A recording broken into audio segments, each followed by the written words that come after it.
How terrifying is it when what you are afraid of always seems to be one step ahead of you? As if it's already inside your head and not only knows your next move, but even seems to be capable of causing you to do exactly what it wants you to do. Even if whatever it is contained, confined to one location, that doesn't seem to stop it or even slow it down. It's not supernatural.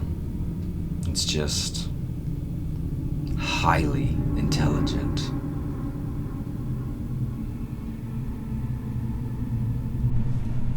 In 1991, the most famous portrayal of one of both literature's and cinema's most memorable and frightening characters was released upon filmgoers.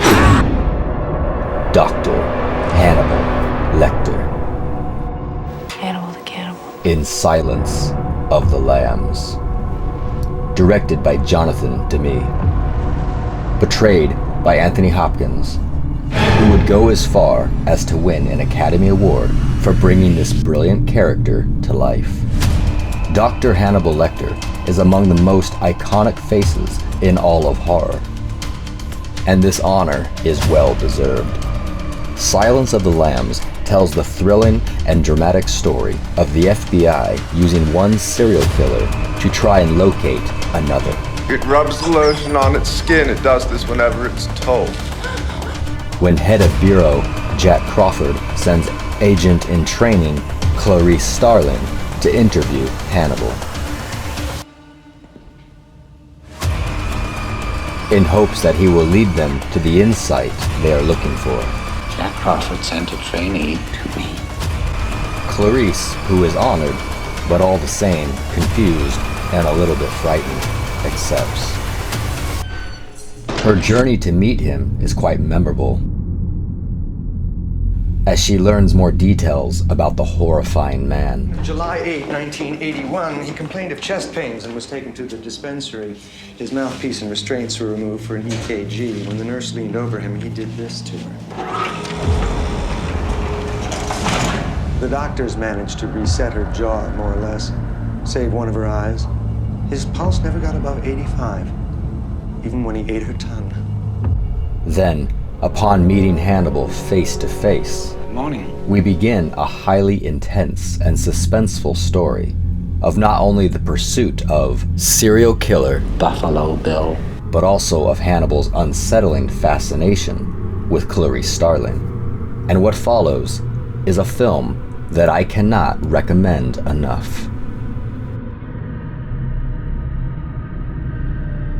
Hannibal Lecter is among my favorite movie characters of all time, lending a hand to my inspiration more times than I can count. don't your eyes seek out the things you want? A former psychiatrist turned cannibal.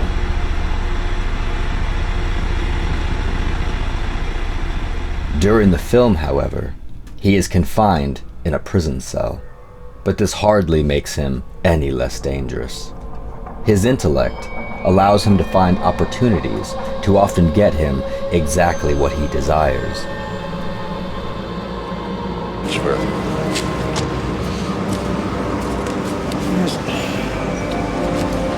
Here, sir, use mine. He is often referred to as a sociopath, but is he? Often called insane, but is he? Hannibal is a conundrum who shines light from both ends of many spectrums. He is often hard for people to classify, often showing no remorse for doing horrendous things. Starling? Sir? Miggs is dead. Dad? How? The orderly heard Lecter whispering to him all afternoon and Miggs crying. They found him at bed check. He'd swallowed his own tongue. But all the while, shows signs of a well-mannered and often considerate person, when saying things like, I would not have had that happen to you. Discourtesy is unspeakably ugly to me. as well as moments like, He won't come after me. Oh, really? He won't. I can't explain it. He would consider that rude. Hannibal is fully of sound and mind at all times, never seeming to do anything he does not mean to do.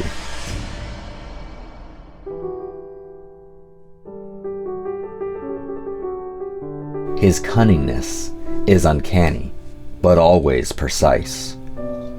The Doctor seems to always be one step ahead, if not two. He seems to contain knowledge of the world outside. Look for severe childhood disturbances associated with violence. Our Billy wasn't born a criminal, Clarice. He was made one. His senses are heightened beyond a normal person.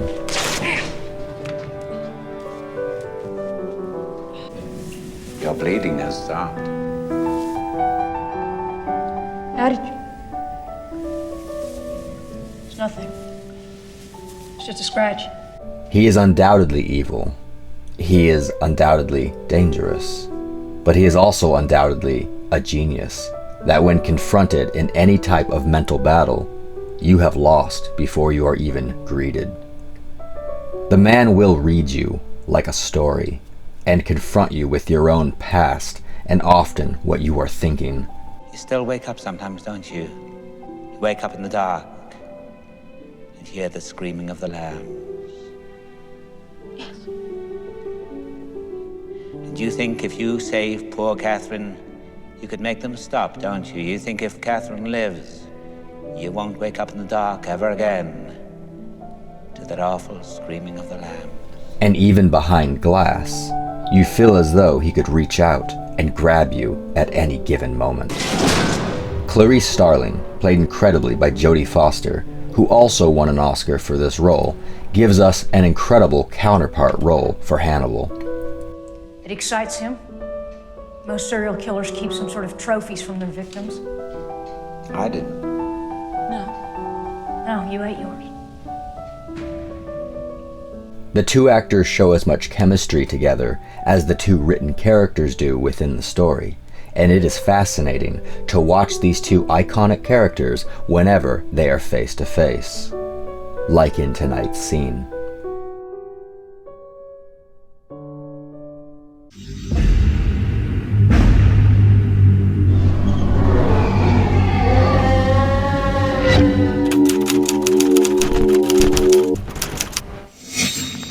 Retreating all the way back to early in the film, when the two first meet, we are given an unforgettable scene that contains so many memorable lines and introduces us to the power that can be found in both of these fantastic characters. Good morning. Dr. Lecter, my name is Clarice Starling. May I speak with you? You're one of Jack Crawford's, aren't you? I am, yes. May I see your credentials? Certainly.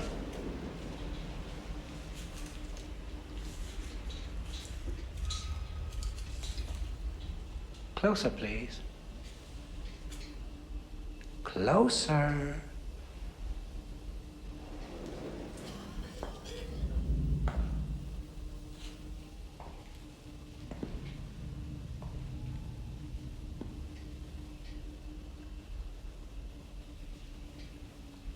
That expires in 1 week. You're not real FBI, are you? I'm still in training at the academy. Jack Crawford sent a trainee to me. Yes, I'm a student. I'm here to learn from you. Maybe you can decide for yourself whether or not I'm qualified enough to do that. That is rather slippery of you, Agent Starling. Sit, please.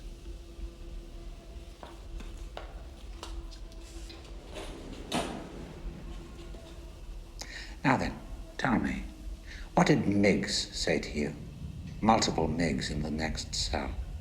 He hissed at you. What did he say?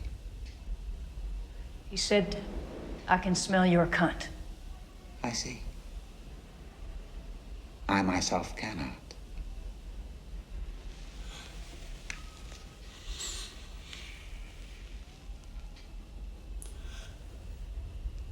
You use Evian skin cream.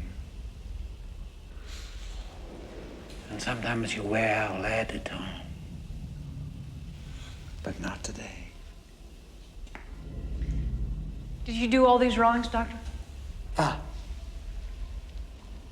That is the Duomo scene from the Belvedere. You know Florence? All that detail just from memory, sir? Memory, Agent Starling, is what I have instead of a view. Well, perhaps you'd care to lend us your view on this questionnaire, sir. Oh, no. You were doing fine. You had been courteous and receptive to courtesy. You had established trust with the embarrassing truth about Miggs. And now this ham-handed segue into your questionnaire. It won't do. I'm only asking you to look at this, Doctor. Either you will or you won't. Yeah. Jack Crawford must be very busy indeed if he is recruiting help from the student body. Busy hunting that new one, Buffalo Bill. What a naughty boy he is. Do you know why he's called Buffalo Bill? Please tell me. The newspapers won't say. Well, it started as a bad joke in Kansas City Homicide. They said, this one likes to skin his humps. Why do you think he removes their skins, Agent Starling? Throw me with your acumen. It excites him. Most serial killers keep some sort of trophies from their victims. I didn't. No, you ate yours. You send that through now.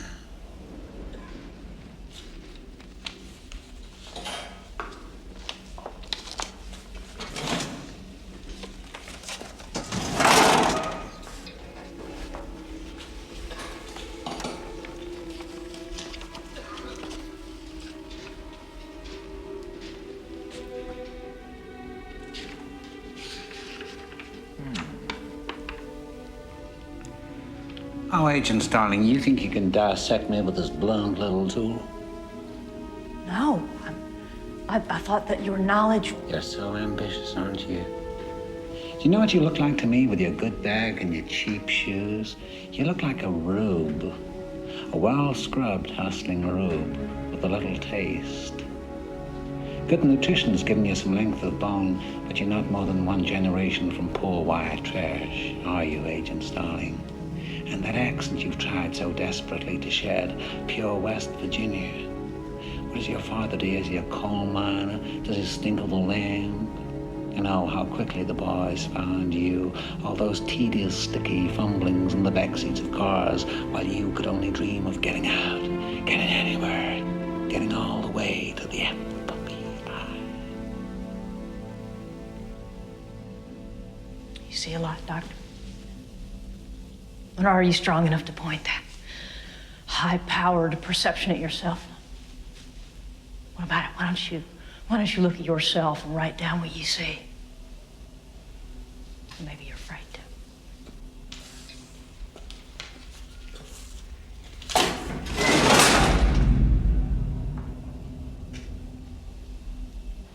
A census taker once tried to test me. I ate his liver with some fava beans and a nice Chianti.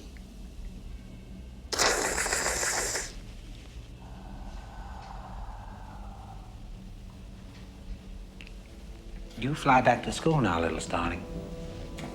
Fly.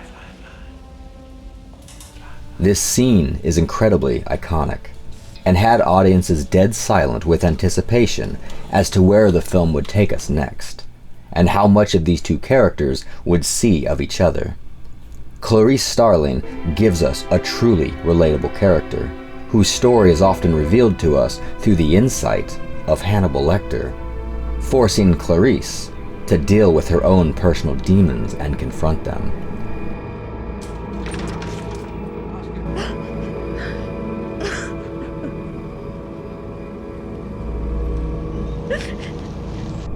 It is remarkable that Hannibal is able to do so much for the audience, given that he only has 18 minutes of screen time in the entire film. There are many interesting and eerie traits about Anthony Hopkins' portrayal of Hannibal Lecter, including the fact that he never unintentionally blinks at any point during the entire film, and that he often seems to have the ability to stare directly into the audience's eyes. The American Film Institute even named Hannibal on their list of greatest villains at number 1. Jack Crawford gives us an impossible task when he said, Believe me, you don't want Hannibal Lecter inside your head. Because upon seeing the film, it is impossible to not let Hannibal Lecter gnaw his way in. Come on now. Brave Clarice, you will let me know when those lambs stop screaming, won't you?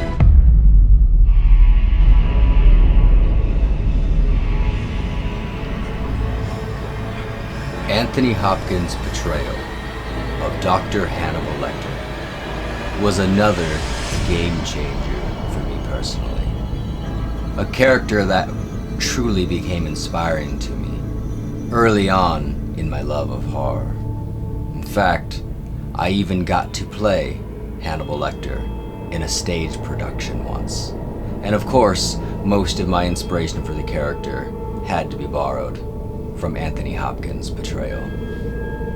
There was a lot more to admire than just Hannibal, though, within this classic film. And if somehow you have gone this long without seeing it for yourself, I highly recommend getting a hold of it and letting it devour you.